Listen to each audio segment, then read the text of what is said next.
ইসলামে মোট 25 জন নবীর নাম পবিত্র কুরআনে উল্লেখ করা হয়েছে। প্রতিটি নবী আল্লাহর পক্ষ থেকে একটি নির্দিষ্ট জাতির কাছে প্রেরিত হয়েছিল এবং তাদের কাজ ছিল মানুষকে একাত্মবাদে আহ্বান করা ও আল্লাহর আদেশ প্রচার করা। আজকের ভিডিওতে পবিত্র কুরআনে উল্লেখিত নবীদের নাম ও তাদের সংক্ষিপ্ত বিবরণ দেওয়া হলো। আদম আলাইহিসসালাম, প্রথম মানব ও প্রথম নবী। ইসলামিক বিশ্বাস মতে আল্লাহ প্রথমে আদম আলাইহিসসালামকে মাটি থেকে সৃষ্টি করেন, তাকে পৃথিবীতে মানুষের পূর্বপুরুষ হিসাবে পাঠানো হয়। ইদ্রিস আলাইহিসসালাম, তাকে বিশেষজ্ঞ ও জ্ঞানী নবী হিসাবে গণ্য করা হয়।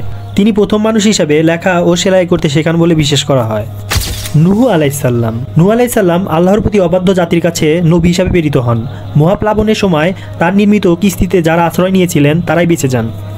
হুদ আলাইহিসসালাম, তাকে আদ জাতির কাছে প্রেরণ করা হয়েছিল, কিন্তু তার জাতি আল্লাহর উপর বিশ্বাস স্থাপন করতে অস্বীকৃতি জানায় এবং শেষ পর্যন্ত আদ জাতি ধ্বংস হয়ে যায়। সালেহ আলাইহিসসালাম, তাকে সামুদ জাতির কাছে প্রেরণ করা হয়েছিল। আল্লাহ তার জাতিকে একটি অলৌকিক উট দিয়েছিলেন, কিন্তু তারা সেই উটটিকে হত্যা করে আল্লাহর ক্রোধের সম্মুখীন হয়েছিলেন। ইব্রাহিম আলাইহিসসালাম, একাত্মবাদের প্রতীক ইব্রাহিম আলাইহিসসালামকে মুসলিম, খ্রিস্টান এবং ইহুদি 3 ধর্মেই অত্যন্ত শ্রদ্ধা করা হয়। তিনি আল্লাহর প্রতি সম্পূর্ণ বিশ্বাস স্থাপন এবং তার পুত্র ইসমাইল আলাইহিসসালামকে আল্লাহর নির্দেশে কোরবানি দিতে প্রস্তুত ছিলেন। লূত আলাইহিসসালাম, তিনি সদম ও গোমরা জাতির কাছে প্রেরিত হয়েছিলেন, যারা অত্যন্ত পাপী কাজের জন্য বিখ্যাত ছিলেন।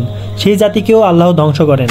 ইসমাইল আলাইহিসসালাম, ইব্রাহিম আলাইহিসসালামের পুত্র, যাকে আল্লাহর নির্দেশে কাবাঘর নির্মাণের দায়িত্ব দেওয়া হয়েছিল।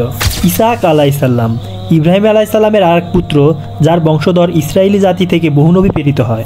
ইয়াকুব আলাইহিসসালাম, ইসহাক আলাইহিসসালামের পুত্র এবং ইউসুফ আলাইহিসসালামের পিতা, তাকে ইসরাইল নামে অভিহিত করা হয়।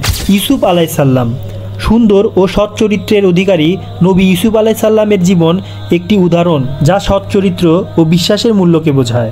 শোয়েব আলাইহিসসালাম, মাদিয়ান ও আইকা জাতির কাছে প্রেরিত নবী। তারা ব্যবসায় দুর্নীতি ও মিথ্যাচারে লিপ্ত ছিল, যা আল্লাহর ক্রোধকে আহ্বান করে। আইয়ুব আলাইহিসসালাম, ধৈর্যশীলতার প্রতীক আইয়ুব আলাইহিসসালাম ছিলেন এক অত্যন্ত ধৈর্যশীল নবী। তিনি প্রচণ্ড কষ্টের মধ্যেও আল্লাহর প্রতি বিশ্বাস অটুট রেখেছিলেন।